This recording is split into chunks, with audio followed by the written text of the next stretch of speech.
ஆளும் தரப்பு உறுப்பினர்கள் சுகாதார அமைச்சரை சந்தித்ததை போன்று நேற்று காலையில் நாங்களும் எதிர்க்கட்சி உறுப்பினர்கள், முஸ்லிம் பாராளுமன்ற உறுப்பினர்கள் நிறைய பேர் அவரை சந்திப்பதற்கான வாய்ப்பை தந்திருந்தார். அந்த சந்திப்பின் போது எங்களுக்கு அவர் இந்த இடமாற்றம் என்பது தற்காலிகமானதுதான், அது நிரந்தர தீர்வல்ல என்று சொல்லியிருந்த போதிலும் கூட நாங்கள் அவரிடமும் நண்பர் ஆதம்பாவா போன்றவரிடம் எதிர்பார்ப்பது இந்த பிரச்சினைக்கான, இந்த சீருடைக்கான விஷயத்தில் முஸ்லிம் தாதி உதவியாளர்கள் மாத்திரமல்ல, முஸ்லிம்களாக சுகாதார சேவையில் பணியாற்றுகின்ற எல்லோருக்கும் அவர்களுடைய கலாச்சார அடையாளத்தை பேணுகின்ற அடிப்படையில் உடையணிந்து வருவதற்கான அனுமதி தரப்பட வேண்டும் என்பதை அரசாங்கம் அங்கீகரிக்கிறதா என்பதை அவர்கள் வெளிப்படையாக சொல்ல வேண்டும். ஏனென்றால் இதுதான் இன்று இந்த பிரச்சினைக்கு மூல காரணமாக இருக்கிறது. அரசாங்கம் இந்த விவகாரத்தில் முஸ்லிம்கள் பக்கத்தில் இருக்கின்ற நியாயத்தை ஏற்றுக்கொண்டு இந்த தாதி உதவியாளர்கள் மாத்திரமல்ல, அரசு சேவையில் அனைத்து இடங்களிலும் சீருடைகள் சம்பந்தமான இந்த சுற்றறிக்கைகளுக்கு அமைவாகவும், அந்த சுற்றறிக்கைகளுக்கு மேலதிகமாக தங்களுடைய கலாச்சார சமய ஏற்பாடுகளுக்கு அமைவாக உடையணிந்து வருவதற்கு அந்தந்த துறைகளில் பாரிய பாதிப்பில்லாத விவகாரங்களுக்கு நாங்கள் இடமளிப்போம் என்ற கொள்கை ரீதியான முடிவை அரசாங்கம் எடுத்துவிட்டது என்ற ஒரு செய்தியைத்தான் நாங்கள் அரசாங்கத்திலிருந்து எதிர்பார்க்கிறோம். இதை வெறும் சீலைக்கு மேலால் சொருகிற ஒரு விஷயமாக தொடர்ந்து வைத்துக் கொண்டிருப்பது அவ்வளவு நாகரிகமான விஷயமும் அல்ல, அது ஆபத்தானதும் கூட என்பது நாங்கள் இந்த சமூக வலைத்தளங்களின் ஊடாக கருத்து பரிமாணங்களை பார்க்கின்ற போது எங்களுக்கு தெரிகிறது. இதைத்தான் நானும் அண்மையிலே ஒரு பொது நிகழ்ச்சியில் பேசுகின்ற போது முள்ளை முள்ளால் இழுக்க வேண்டும் என்று சொன்னேன். நான் இங்கு முள்ளை முள்ளால் என்று சொல்வது, இந்த பிரச்சனை ஏற்பட்டது இந்த சுகாதார சேவையில் இருக்கிற உள்ளூர் நிர்வாகம் ஒன்றின் ஊடாக. எனவே அந்த உள்ளூர் நிர்வாகம் என்ற முள்ளை எடுப்பதற்கு அரச மேலிடம் என்கிற அடுத்த முள்ளை பாவித்துத்தான் அதை நாங்கள் எடுக்க வேண்டும். எனவே அரச மேலிடத்தின் உண்மையான தலையீடு இந்த பிரச்சனையை முளையிலே கிள்ளி எறிவது என்பதாக இருந்தால் அதை மிக ஆபத்தில்லாமல் செய்து முடிப்பதற்கு இருக்கின்ற ஒரே ஒரு வழி, இந்த சுற்றறிக்கையில் இருக்கின்ற இந்த குறைபாடுகளை அவர்கள் நீக்குவதற்கு நாங்கள் கொள்கை ரீதியாக முடிவெடுத்து விட்டோம் என்பதை அறிவிக்க வேண்டும். அதை செய்வதற்கு ஒரு சில நாட்கள் அல்லது வாரங்கள் தாமதமானாலும் இந்த பதட்ட நிலை தணிவதற்கு அது மிக அவசியமான விஷயம் என்பதை நாங்கள் சொல்லி வைக்க விரும்புகிறோம். எனவேதான் இங்கு நான் சுட்டிக்காட்ட விரும்புகிறேன், this Public Administration Circular 13 of 2019. This was an overriding public administration circular which also applied to the health sector subject to their uniform requirements. There it very clearly laid out in detail about what the female officers should wear, particularly dressed in sari or Kandyan sari or sari or any other appropriate and modest attire so as to preserve the dignity of the public service.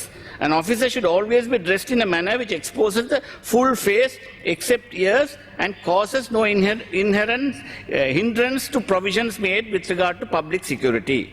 Then in subsection 4, Roman 4, if there are officers who have arranged their clothing according to certain religious customs, such officers should be attired in the manner indicated in 1 above and use an additional clothing item to keep their religious identity but so as to expose their full face except ears, ensuring their clear identification. இந்த சுற்றறிக்கையை 2022 மாற்றுவதற்கு எடுத்த தீர்மானம் தான் இன்று அதை வாய்ப்பாக பாவித்துத்தான் இந்த கல்முனை வைத்தியசாலை நிர்வாகம் இந்த நெருக்கடியை உருவாக்கி இருக்கிறது என்பது மிக தெளிவான விஷயம். எனவே இதற்கு இந்த பழைய சுற்றறிக்கையை மீள கொண்டு வருகிறோம் என்று அறிவித்தாலே போதுமானது. அதை கேன்சல் பண்ணிவிட்டு பழைய சுற்றறிக்கையை மீள அறிமுகப்படுத்துவது மாத்திரம். இப்படி ஒரு சின்ன விஷயத்தை செய்வது மூலம் இந்த பாரிய ஒரு குழப்ப நிலையை தவிர்ப்பது என்பது அரசாங்கத்திற்கு மாத்திரமல்ல, சகலருக்கு இந்த நாட்டிலே சமாதானத்தை விரும்புகிற அனைவருக்கும் தேவையான விஷயம். நான் இன்னொரு விஷயத்தை சொல்ல வேண்டும். நண்பர் ஆதம் பாபா சொன்னார், அதை நான் ஏற்றுக்கொள்கிறேன். கல்முனையில் இன முரண்பாடுகள் ஆங்காங்கே இருந்தாலும் கல்முனை வடக்கு வைத்தியசாலையிலும் சில விஷயங்கள் சம்பந்தமாக நடந்த விஷயங்களை நாங்கள் பாராட்டி பேசத்தான் வேண்டும். அங்கு நோன்பு காலங்களிலே நோன்பு திறப்பதற்கு, கூட்டாக முஸ்லிம்கள் நோன்பு திறப்பதற்கும் அனைத்து இன சகோதரர்களும் சேர்ந்து நோன்பு திறப்பதற்கான ஏற்பாட்டை கல்மு வடக்கு நிர்வாகம் செய்திருந்தது. அதை நாங்கள் வரவேற்கிறோம், பாராட்டுகிறோம். அதே போல அங்கு முஸ்லிம்கள் தொழுவதற்கான தொழுகை அறைக்கான ஏற்பாடும் செய்யப்பட்டிருக்கிறது. அதையும் நாங்கள் பாராட்ட வேண்டும், வரவேற்க வேண்டும். எனவே குற்றங்களை மாத்திரம் சொல்லிக் கொண்டிருப்பதல்ல, குற்றங்களுக்கு அப்பால் இது குற்றம் என்று சொல்வதல்ல, இது ஒரு தவறு நடந்துவிட்டது, இந்த தவறை திருத்த வேண்டும். அதே நேரம் தேவையில்லாமல் சம்பந்தமாக அங்கிருக்கிற சுகாதார சேவை உத்தியோகத்தர்களை பாவித்து ஆர்ப்பாட்டம் செய்வதும் செய்தியாளர் மாநாடு நடத்துவதும் கூட என்னை பொறுத்த மட்டிலே அரச டிசிப்ளினரி ஆக்ஷன் அட்ராக்ட் பண்ணுகிற விஷயம்தான். அவர்களுடைய ஒழுக்காற்று நடவடிக்கை ஒன்று அவர்களுக்கு எதிராக எடுக்கப்படுமா என்ற கேள்வியையும் கேட்டுக்கொண்டிருக்கிறார்கள். இன்று யார் தண்டிக்கப்பட வேண்டும் என்பதை விடவும், இன்று துரதிர்ஷ்டவசமாக தாங்கள் இந்த சேவைக்கு வந்து ஓரிரு நாட்களுக்குள்ளாக இன்று பலவந்தமாக இடமாற்றம் செய்யப்பட்டிருக்கிற இந்த தாதிகளுக்கு நடந்திருக்கிற இந்த அநீதி உடனடியாக நீக்கப்படுவதற்கு அரசாங்கம் முடிவெடுக்க வேண்டும். அதை நாங்கள் வலியுறுத்துகிறோம் என்று சொல்லிக் கொள்கின்ற. அதை I must say that uniform and uniformity is should be flexible to accommodate diversity and the need to encourage inclusivity in the public service. அதுதான் important. ஏனென்றால் பொது சேவைக்கு எல்லா இனங்களையும் உள்வாங்கக்கூடிய அந்த தேவைப்பாட்டை நிவர்த்தி செய்கிற அந்த நெகிழ்வுத்தன்மை, நெகிழ்வுத்தன்மையை பற்றி தான் நாங்கள் இங்கு பேசுகிறோம். இதை பற்றி பேசுகின்ற போது என்னை பற்றி இந்த நாட்டிலே இன்று இருக்கிற தகவல்களின் படி there is a talk about female labor force participation. எங்களுடைய நாட்டிலே மற்ற நாடுகளைப் போல மிக குறைவாகத்தான் பெண்கள் வேலைக்கு செல்கின்ற வீதாசாரம் இருக்கிறது. 32 வீதாசாரம் தான் பெண்கள் வேலைக்கு செல்கிறார்கள். அதுவும் ஆடை தொழிற்சாலைகள் இல்லை என்றால் பெண்கள் வேலைக்கு செல்வது குறைவாக போய்விடும். ஆடை தொழிற்சாலைகள் இருக்கிற காரணத்தினால் பெண்கள் வேலைக்கு செய்கின்ற வீதாசாரம் 32 வீதமாக இருக்கிறது. இது எங்களுடைய நாட்டிலே நேபாளத்தை விடவும் குறைவு. எங்களை விடவும் குறைவான நாடு பாகிஸ்தான் மாத்திரம்தான். மற்ற நாடுகளை பார்க்கின்ற போது எங்களுக்கு நாங்கள் இப்படி குறைவாக பெண்கள் வேலைக்கு செல்வது உண்மையிலே பொருளாதாரத்துக்கு பாதிப்பான விஷயம் என்பதையும் பொருளாதார வல்லுநர்கள் சொல்கிறார்கள்.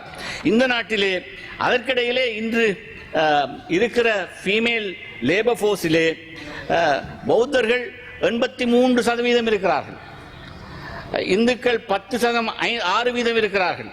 ஆனால் முஸ்லிம்கள் 4.3% மாத்திரம்தான் இருக்கிறார்கள். அதிலும் பெரும்பான்மையானோர் கல்வி சேவையில் ஆசிரியர்களாக பணியாற்றுபவர்கள் என்பது எல்லோரும் அறிந்த விஷயம். இப்போ தாதியர்களாக வருவதற்கு இப்போதுதான் ஆரம்பித்திருக்கிறார்கள். நிறைய பேர் இருந்தாலும் அதுவும் கிழக்கு மாநிலத்தில் தான் கூடுதலாக பேர் இருக்கிறார்கள். இன்னும் நடக்கிற அநியாயம் என்னவென்றால், சில கிழக்குமான வைத்தியசாலைகளில் இருக்கிற பெண் ஊழியர்கள் தாங்கள் இந்த தங்களுடைய தலையை மூடி இந்த உடுக்கிற இந்த ஹிஜாப் சம்பந்தமாக இருக்கிற பிரச்சனையின் காரணமாக அதை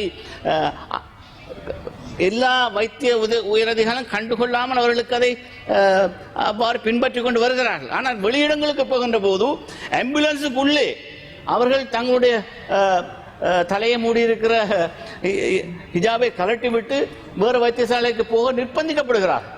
அப்படியான பயத்தில், பீதியில் தான் அவர்கள் இந்த தொழிலில் ஈடுபட்டுக் கொண்டிருக்கிறார்கள் சுட்டிக்காட்ட வேண்டும். எனவே இதற்கு முழுமையாக இந்த தீர்வை அரசாங்கம் உடனடியாக தருவதற்கு ஒரு அறிவிப்பை செய்ய வேண்டும் என்று கேட்டுக்கொள்ள விரும்புகிறேன் என்று சொல்வதோடு, நேற்று எங்களுக்கு அதற்காக வாய்ப்பளித்த அமைச்சருக்கு நன்றி கூறுகிறேன்.